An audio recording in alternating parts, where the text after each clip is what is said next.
और राजा पर केवल धोती है, अरे बेटा पर ये गल धोती है। राजा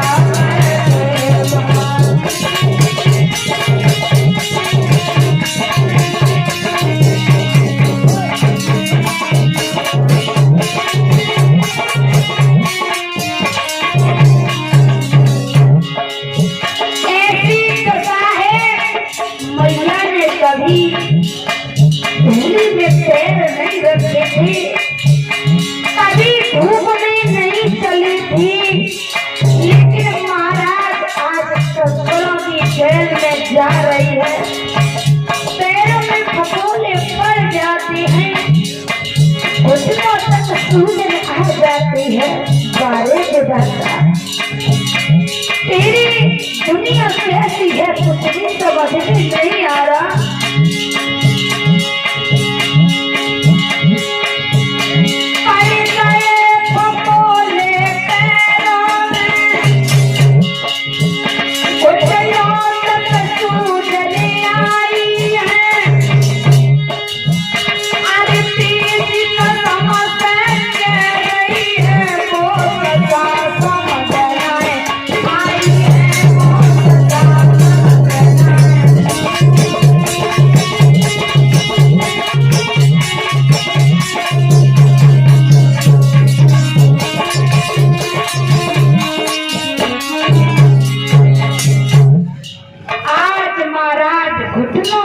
सूजन आ जाती हैं और चलते चलते हार जाते हैं।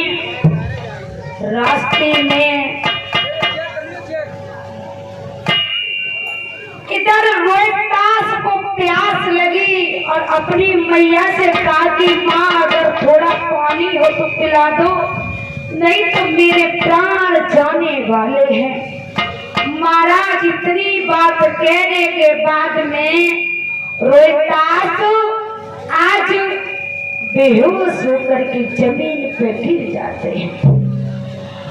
जब रोहितास बेहोश होकर के जमीन पे गिर जाते हैं महाराज, तो बताया जाता है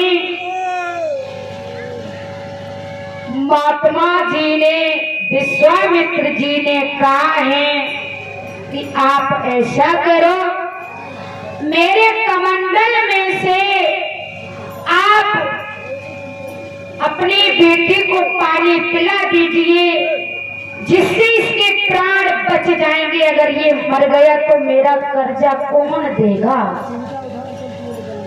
60 बार सोना कहां से आएगा? इसलिए तो इसी मेरे कमंडल से पानी पिला दो।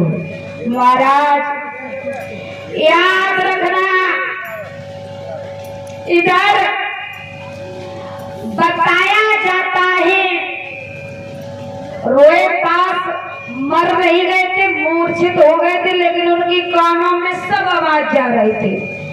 आज राजा हरिश्चंद ने कहा है देवी अपनी पत्नी से, मेरे बेटे के ऊपर अपनी साड़ी के पल्ले से हवा कर दो, जो इसे होश आ जाएगा। और रही बात पानी की, तो पानी पीना दूर की बात है, मैं पानी छूंगा भी नहीं जब तक इन महात्मा का राज्य में पानी छू नहीं सकता। और इधर जैसे ही पल्ले से हवा की है महाराज, तो होश आ जाता है। और जब होश आ गया तो विश्वामित्र से रोहितास बोले हैं, ए महात्मा हमें ये बताओ, पानी पिला रहे थे, हमें पानी पिला रहे थे, तुम्हें पता होना चाहिए क्या? क्या जवाब दिया छोटे से बच्चे ने? देखिए महाराज, अगर अच्छी बात 5 साल का बेटा कहता है तो उसे मान लीजिए, ये न समझिए छोटा है, मान लीजिए। और अगर कोई गलत बात, गलत रास्ते पर या आपका धर्म जा रहा है उस बात से, तो कोई कितना भी बुजुर्ग हो उसके हाथ जोड़ लिए, प्रभु हम ये बात आपकी मानने में असमर्थ है। अगर किसी बुजुर्ग की बात से आपका धर्म जा रहा है तो उनके हाथ जोड़ लिए कि प्रभु हम आपकी ये बात नहीं मान सकते हैं। आज बोले हैं रोहतास, विश्वामित्र से क्या हुआ है?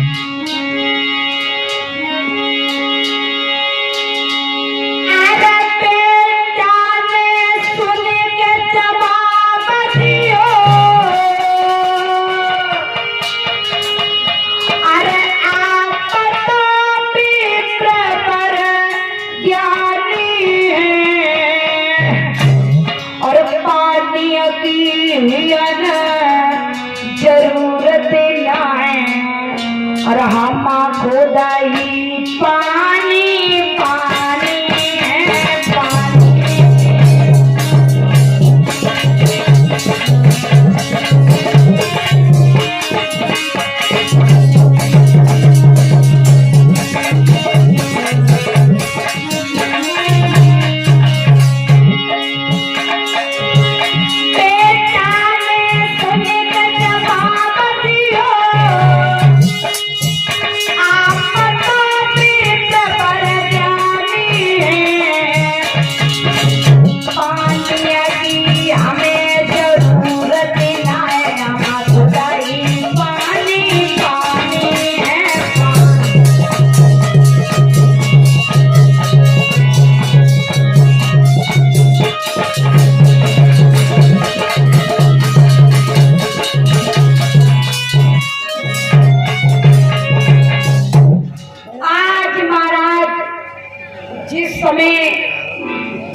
काशी नगरिया में पहुंचे और जब महाराज काशी नगरिया में पहुंचे हैं तो विश्वामित्र कहने लगे हैं राजा हरिश्चंद्र से, महाराज ये गांव तुम जानते हो कौन सा है?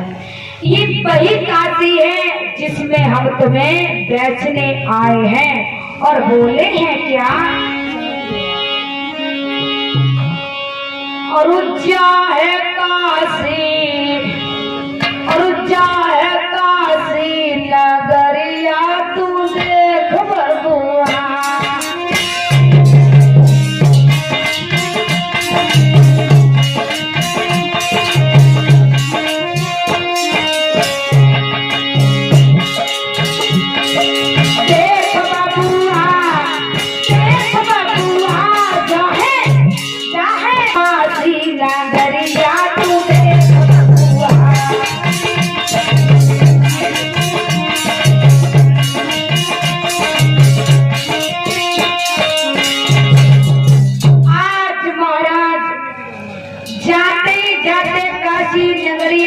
डुगडुगी पिटा दी हैं और जब डुगडुगी पिटा दी और जब डुगडुगी पिटाने के बाद में कह दिया है कि काशी के लोगों आज दिन तक तो इस गांव में पशु और पक्षी बिकने आए हैं, लेकिन बाहर निकल के देखिए आज इंसान खड़े हैं बिकने के लिए।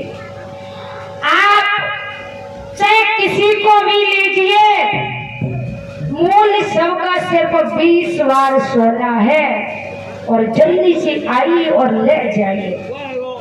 महाराज इधर सुबह से लेकर के शाम के 4 बज जाते हैं, लेकिन कोई लेने वाला नहीं आया। मैया तारा कहने लगी है महाराज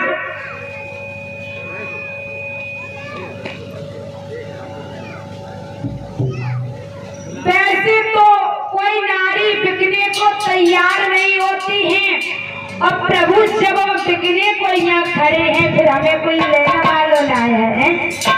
हम बिकने को खड़े हैं, हमें कोई लेने वाला नहीं है। आज महाराज बताया जाता है थोड़ी देर में एक कलुआ मेहतर आ जाता है। कलुआ मेहतर ने कहा इस नौजवान का मूल्य विश्वामित्र ने कहा 20 बार सोना कि ये देखने में तो बड़ा हट्टा कट्टा लगता है, ये देखने में तो बड़ा हट्टा कट्टा लगता है और पता नहीं ये काम जो हम बताएंगे वो कर लेगा या नहीं है। तो महाराज राजा हरिश्चंद्र बोले तुम हमें काम बताइए कौन सा काम करना है। तो कलुआ मेहतर बोला है कि पहले तो मेरे घर से पानी भरने का काम करेगा, उसके बाद में तुझे मरघटिए का काम करना पड़ेगा। तो महाराज हरिश्चंद्र बोले देखो भैया मरघट का काम क्या है, अगर इससे भी घटिया हमें मिलेगा हम वो भी कर लेंगे, क्योंकि हम नहीं करेंगे और हम तो नहीं करते, हम नहीं करेंगे और ना करते, लेकिन हमारा समय जो खराब चल रहा है वो करवाएगा और हम करेंगे। भैया आप चाहे कुछ भी करवाइए लेकिन हमको यहाँ से खरीद लीजिए। और बोले है यार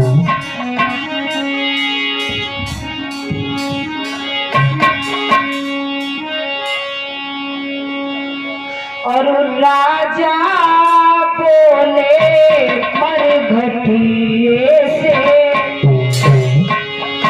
अरे घटिया भी काम दीजिए राजा बोले।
तैयार हुए महाराज उसी समय तारा ने आगे बढ़ करके हरिश्चंद्र की कलाई को पकड़ लिया। कहा प्रभु आप बिकने जा रहे हो? राजा ने कहा जी हाँ हम बिकने जा रहे। महाराज जिस समय कहा कि हम बिकने जा रहे, रानी ने कहा पिया आपको पता होना चाहिए जब आपका मुझ पर कोई अधिकार नहीं रहेगा, इसलिए महाराज आप पहले हमें बेच दीजिए और इसकी बाद में आप बिकिए। जब आप बिक भी जाएंगे और कर्ज भी अदा नहीं होगा तो ऐसे काम से क्या फायदा है। थोड़ी देर बाद महाराज एक वेश्या आ जाती है और जब एक वेश्या आ जाती है, वेश्या ने कहा ये लड़की बहुत सुंदर है, ये बहुत सा धन कमाएगी हमारे यहाँ। विश्वामित्र से कहा महात्मा जी इस लड़की का मूल्य बताइए, इस लड़की का मूल्य बताइए। महात्मा जी ने कहा इस लड़की का मूल्य 20,000 सोना है और आप कुछ भी जानती हो, कुछ भी काम कराइए, मुझे कुछ लेना देना नहीं, मुझे सिर्फ 20,000 सोने से मतलब है। महाराज आज मैया रोने लगी, मैया कहने लगी कि हे प्रभु हम एक पतिव्रता नारी हैं और जो हम इसके घर में पहुंच जाएंगी, इस वेश्या के घर में हम पहुंच जाएंगे तो हे मेरे प्रभु, हे मेरे दीन दयाल, ही मेरे तीनों की नाथ, मेरा धर्म चला जाएगा, मैं अपने पति के काबिल नहीं रहूंगी। हे प्रभु मेरा धर्म बचा लेना। आज बिट के बिल के रोने लगी हैं। याद रखना महाराज, भगवान का ध्यान करके जिसकी आंखों में आंसू आ जाते हैं, भगवान उसे कभी छोड़ते नहीं हैं। तब तक एक ब्राह्मण देवता आ गए। ब्राह्मण देवता ने कहा है किस लड़की का मूल्य हमें बताइए, इससे हम खरीदेंगे। महाराज कहा है कि इस लड़की का मूल्य 20 बार सोना है। तब तक रोहिताश्री आ गया कि माँ जा तुम जाओगी, भाई हम चलेंगे, हम अकेले नहीं रहेंगे। महाराज 40 बार सोना दिया ब्राह्मण देवता ने और बेटा और मैया को खरीद लिया। उसके बाद में 20 बार सोना कलुआ में करने दिया है और राजा को खरीद लिया। हर एक पत्नी महाराज अपने पति के हाथ जोड़ती है, लेकिन आज राजा हरिश्चंद्र ने अपनी पत्नी के हाथ जोड़े और कहा, हे मेरी दिल की देवी, हे मेरी हृदय की देवी, हो सके तो मुझे माफ कर देना, क्योंकि आज दिन तक किसी ने अपनी पत्नी को नहीं बेचा।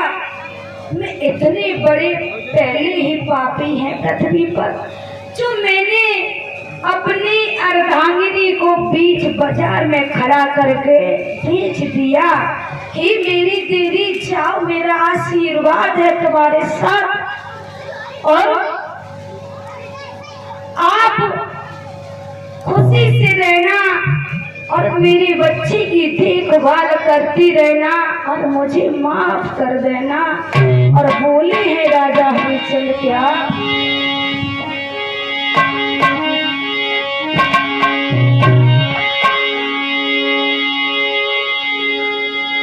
अरे जाओ जाओ मरते भी नरे, अरे नारी को नहीं बेचते हैं और हम ही वो पहले पापी हैं जो ये मर्याद में दबे हैं।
पत्नी मिले तो तारा जैसी मिले, ऊपर खाए ऐसी ना मिल जाए। करना पड़े है अधिकार तुम्हें,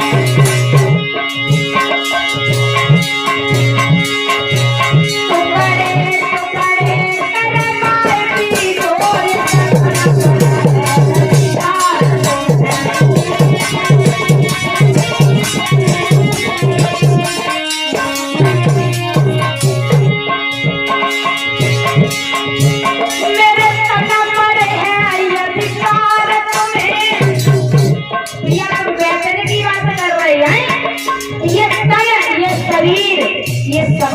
मारा, इसके दो बड़ी उड़ा दो मार के, इसके टुकड़े टुकड़े करवा दो, बेचना कोई बड़ी बात नहीं सजना। और बोले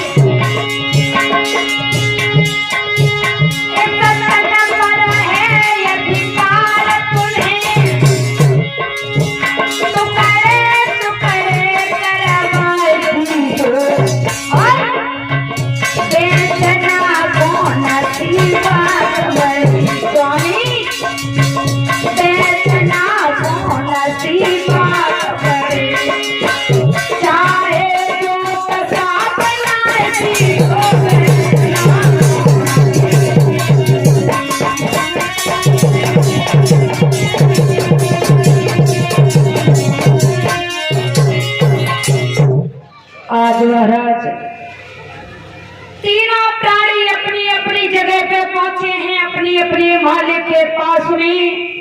इधर महाराज बताया जाता है, इधर राजा हरिश्चंद्र कलुआ के साथ में कलुआ मेहतर के घर में पहुंचे तो सुबह एक घड़ा दिया और कहा है कि पानी भर करके लाना, और जब तू पानी भर के लाएगा उसके बाद में तुझे सत्तू दिए जाएंगे, उनको मार करके खाएगा।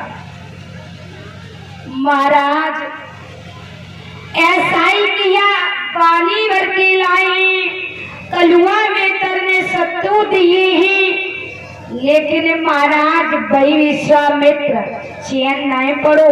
और महाराज ऐसे ऐसे लोग डरे हैं, अगर काऊ के पीछे पड़ जाए तो जो हटी हो जाए, हना घोड़े के पीछे पत्ते जो हटन वाले ना है। कहीं कहीं भूत प्रेत ऐसे होते हैं कि तुमने चक्कू हिंदुस्तान में दिखाया, लेकिन हटने वाले नहीं है। उसकी बड़ी प्रसाद विश्वामित्र की है, परीक्षा में कोई कसर नहीं छोड़ी। आज एक भिखारी बन के आ गए और वो सत्तू मांग करके हरिश्चंद्र से ले जाते हैं। दूसरा दिन हुआ तो दूसरे दिन कोड़ी का रूप रखकर वो सत्तू मांग लिए। एक दिन नहीं, 2 दिन नहीं, किसी न किसी बहाने से 21 दिन तक सत्तू मांगे, और 21 दिन तक महाराज हरिश्चंद्र के पेट में अन्न का दाना नहीं गया। इधर एक दिन की बात है, जिस घाट पर हरिश्चंद्र पानी भरने जाते थे उसी घाट पर मैया तारा भी जाती थी, लेकिन आज दिन तक मुलाकात नहीं हो पाई। आज जब तारा पानी भरने गई महाराज, और इधर देखा है तारा ने अपने पिया को, तो आज राजा हरिश्चंद्र बहुत दुबले और पतले हो गए, बहुत दुबले और पतले हो जाते हैं महाराज। बताया जाता है पास में पहुंची हैं तो कहा पिया आप यहाँ क्या कर रहे हो? कहा देवी मैं तो पानी भरने आया हूँ मालिक के हुक्म से, लेकिन तुम्हें यहाँ क्या करना आए हो? तो तारा ने कहा पिया हम पानी भरना आए हैं। कि अच्छा हमारा लाला कैसी रहता है गोरी? तो तारा ने कहा है पिया तुम्हारा बेटा ठीक रहता है, खेलने में ज्यादा मस्त रहता है, और कभी कभार तुम्हारी याद करके बहुत रोता है। क्या करूं रानी, ये सब किस्मत का खेल है। एक वो भी दिन था जब एक थाली में तीनों लोग बैठ करके खाना खाते थे। आज वो दिन है, तुम कहीं हो हम कहीं है, मेरा लाल कहीं है। खैर कोई बात नहीं है रानी, अब तुम ऐसा करो, मेरा शरीर दुबला हो गया है, पतला हो गया है, तुम ये मेरी गागर उठवा दो, ये हमसे उठ नहीं रही है गोरी। महाराज रानी तारा कहने लगी है, पिया क्या हुआ, तुम इतने दुबले पतले क्यों हो गए हो? तो राजा हरिश्चंद्र बोले, देवी 21 दिन हो गए जब काशी में इतने भिखारी हैं जो रोज हमसे भोजन मांग के ले जाते हैं, मेरे पेट में अन्न का दाना नहीं गया देवी, 21 दिन हो गए महाराज। और बोले हैं राजा हरिश्चंद्र तारा से, क्या बोले,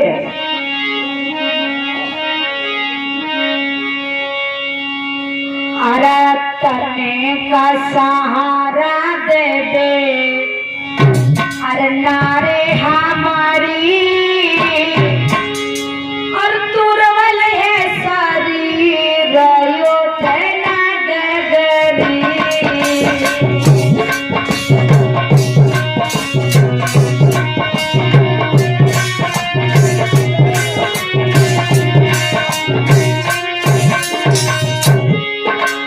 हे मेरी गोरी, ये जो गागर है ये आप उठवा करके मेरी सर पे रख दो।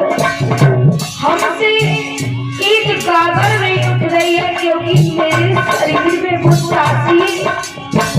ताकत नहीं रही जो मैं काम कर सकूं, लेकिन आज मजबूरी है गोरी, काम करना है क्योंकि हम यहाँ दूसरे के घर पर रहते हैं, अपना घर अपना होता है।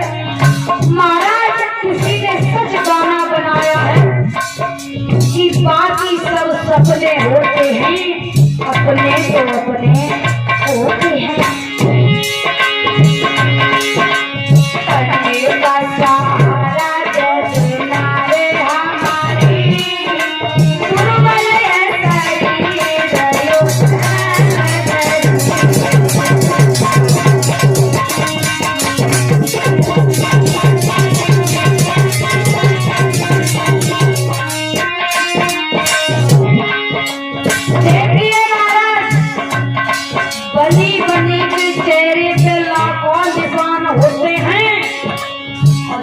बनी बिगड़ जाती है तो दुश्मन हजार।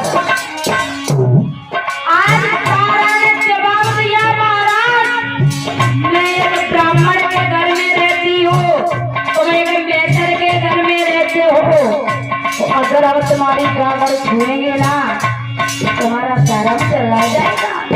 एक मेहतर की गागर कैसे छू सकती? और बोली है क्या, भली घरा मोटे ब्राह्मण के घरी, कैसे उठ पाऊं सैया सब बिगड़ी।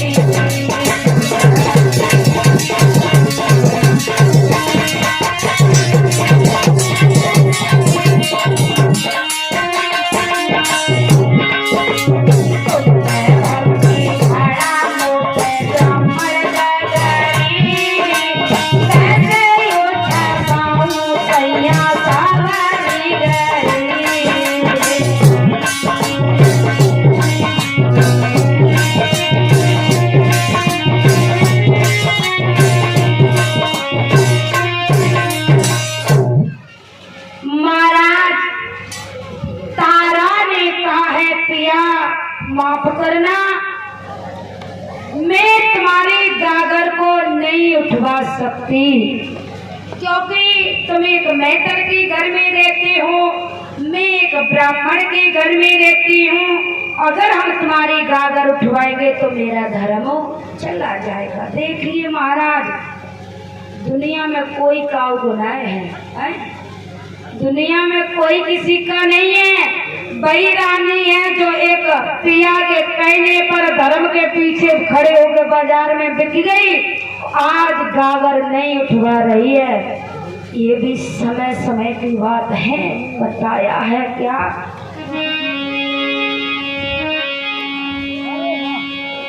कुछ लोग ऐसे होते हैं। एक बात और बताए महाराज, अगर तुम्हारा समय खराब चल रहा है तो किसी से बहस मत करिए, घाटा के अलावा कुछ नहीं पाओगे। किसी से बहस मत करिए, याद रखना, वैस मूर्ख करते हैं और समझदार हमेशा मौन रहते हैं। और भैया वैस से आज दिन तक कुछ हल नहीं हुआ है। किसी से बैठ नहीं करने चाहिए। दादा अगर तू बड़ा है तो तुम लाट साहब बने रहो, हम छोटे ही ठीक है। और बताया है क्या, अरे समय समय की बात, समय को परख तू है ज्ञानी, और उस समय पे निकलती धूप, समय पर परख तू है पानी।